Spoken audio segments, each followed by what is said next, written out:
It allows me to be creative. I've always been an artsy person, and working with my hands is one of my favorite things.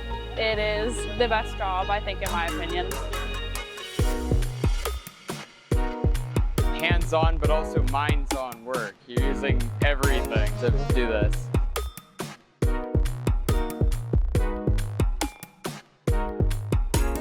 It's always impressive when you see how big this is. Started out with a local competition within our board that Sam had to compete, and then the winner from that moved forward to the Skills Ontario competition, and Sam won the gold medal.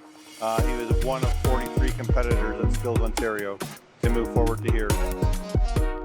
We're competing for auto painting, and Peyton Miller Plants is my student. She won at provincials this year, so here at nationals now.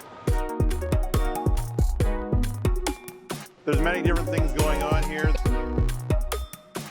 I believe both of them went really well. I'm excited to see my results.